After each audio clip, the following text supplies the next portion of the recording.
You're worth $16 million. No one knows your name. And that's the strange thing about wealth. Most people think money announces itself.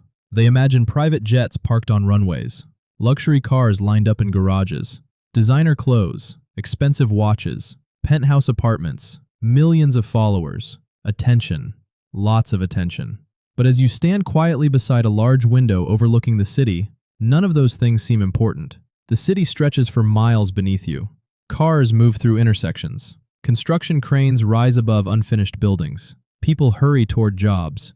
Restaurants open their doors. Deliveries arrive. Meetings begin. Life continues, completely unaware of who you are. If someone pointed at you right now and asked a stranger to guess your net worth, they probably wouldn't come close. They might guess you're comfortable, maybe successful. But $16 million? Probably not. Because wealth rarely looks the way people expect. The truth is, most fortunes aren't built under spotlights. They're built in silence, in ordinary mornings, in unremarkable decisions, in years of work that nobody sees. And if someone had told you 6 years ago that trash would make you rich, you would have laughed. Back then you were just another college student, stressed, confused, trying to figure out what came next, like everyone else around you. You didn't have a master plan. You didn't have connections. You didn't come from a wealthy family. You were simply trying to survive graduation. Then crypto entered the picture. During your final semester, crypto was everywhere. You couldn't escape it. Every conversation somehow found its way back to digital coins. Every group chat had someone posting screenshots. Every lunch table had someone discussing investments. Most of it sounded ridiculous. People who knew almost nothing about finance suddenly acted like experts. You listened, you nodded, then moved on. Because honestly, you didn't care. At least not at first. But there was one friend who wouldn't let it go. Every day he talked about the same coin. Every single day. You need to buy some. You don't understand how early we are. This thing is going to explode. At first you ignored him. Then you laughed about it. Then eventually you stopped arguing. Not because you believed him, because you got tired of hearing about it. That month you had earned around $3,200 from side jobs and freelance work. Nothing extraordinary. Just enough money to feel proud of yourself. One afternoon, mostly out of curiosity, you invested half of it into the coin. No strategy, no deep research, no master plan. You clicked a few buttons, closed the app, and forgot about it. Life became busy. Exams arrived. Projects piled up. Graduation got closer. Weeks passed. Then months. Nothing happened. Until one morning. Your phone wouldn't stop vibrating. Messages, calls, notifications. You opened your investment app and stared. The numbers didn't make sense. You refreshed the screen, then refreshed it again, and again. Still there. Your investment had exploded. The coin had skyrocketed. Your small investment had become $26,000. For a moment, the future looked completely different. It felt like you'd discovered a shortcut, like you'd somehow cracked a code everyone else had missed. But looking back now, you understand something you didn't understand then. Luck can open a door, but luck can't build a life. $26,000 wasn't enough to retire. It wasn't enough to become rich. It was simply enough to give you options. And options can be dangerous. Because when everything seems possible, choosing a direction becomes difficult. For weeks you searched for answers. You watched videos, read articles, listened to podcasts. Everyone claimed to know the secret. Start a brand, build an app, buy real estate, trade more crypto, learn sales, learn coding. The advice never stopped. And the more advice you consumed, the more confused you became. One afternoon you closed your laptop, mentally exhausted. You walked to the window of your apartment and looked outside. Cars flowed through traffic. People rushed along sidewalks. Construction workers moved around unfinished buildings. Then something happened.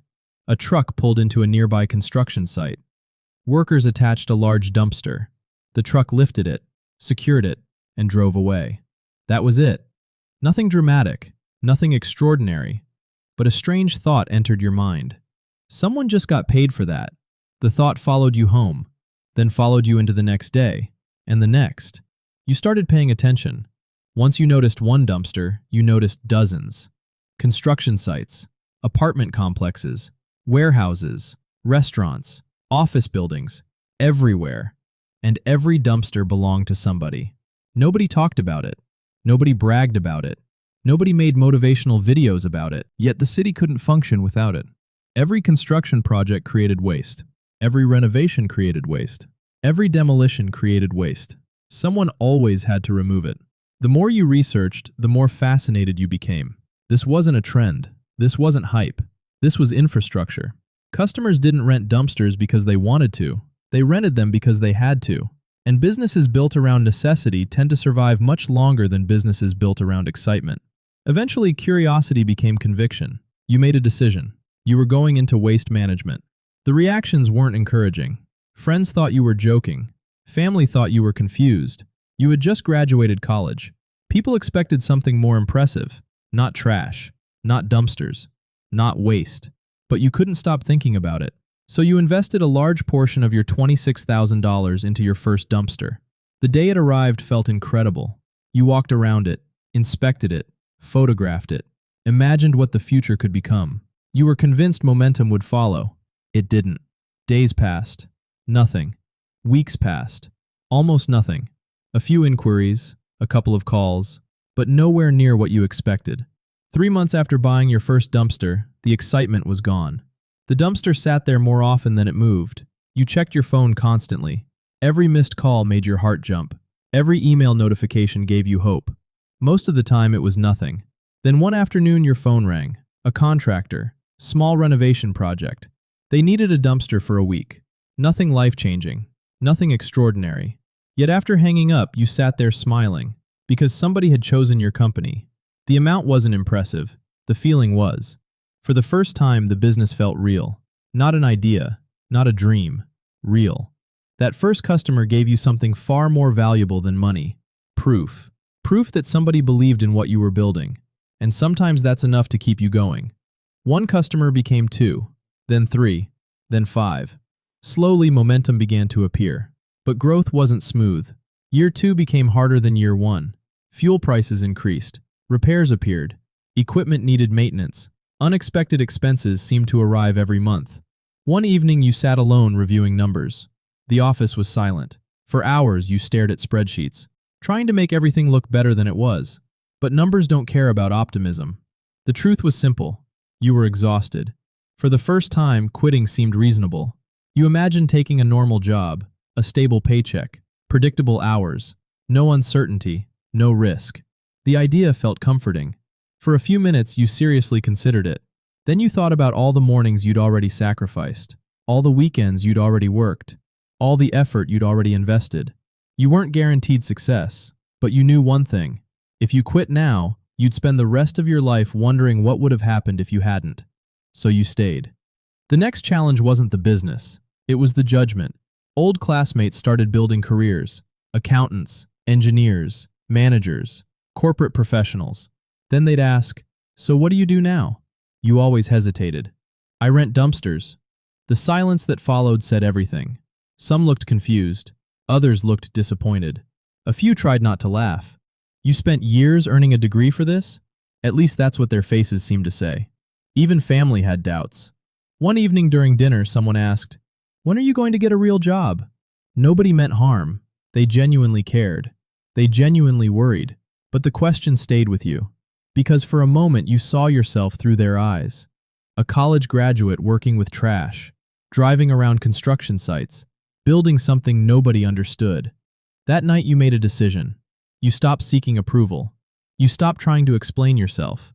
Instead, you focused on results. Because results explain themselves. Eventually. Months turned into years. 1 dumpster became 2, 2 became 4, 4 became 8, 8 became 15. Every dollar got reinvested. Every asset created more revenue. Eventually, you hired your first employee. And that moment felt terrifying. For years, every mistake only affected you. Now another person's livelihood depended on the business. The responsibility felt heavy. But it also changed something. The company became bigger than your personal ambition. You weren't just building income anymore. You were building an organization. And strangely, that's when growth accelerated. The city kept growing. Construction kept growing. Demand kept growing. And your business grew alongside it. More dumpsters, more trucks, more contracts, more employees. One day you were reviewing financial reports. Just another ordinary day. Then you noticed the number. The company had crossed its first major milestone, $1 million. You stared at the screen, not because of the money, because of what it represented. You remembered the apartment window, the first dumpster, the empty weeks, the doubts, the criticism, the fear. And suddenly, you realized something. $16 million no longer seemed impossible. It seemed achievable. Years passed. The company expanded, the systems improved, the customer base grew, and slowly the business became woven into the city's infrastructure. Every new project represented opportunity. Every renovation represented opportunity. Every demolition represented opportunity. The need never disappeared. And because the need never disappeared, neither did the revenue. Then one morning, you found yourself standing beside another window, looking out across the same city, the same streets, the same buildings, the same construction sites. Only now, many of those sites were your customers. Your company owned trucks, equipment, contracts, employees, systems, assets worth millions. And your personal net worth had crossed $16 million. Yet almost nobody knew. No magazine covers, no viral interviews, no celebrity status. Just years of solving a problem most people ignored. And perhaps that's the lesson. Most people spend their lives searching for exciting opportunities. You found yours in an ordinary one. Most people chase attention. You chased value. Most people wanted to look successful. You wanted to become successful. And those are not the same thing. 6 years ago, you made $26,000 from a lucky crypto investment. Today, you're worth $16 million. Not because you found the perfect coin, not because you predicted the future, not because you got lucky twice, but because you noticed something everyone else overlooked. A problem that never goes away. And then you spent 6 years solving it, quietly, one customer at a time, one truck at a time, one dumpster at a time.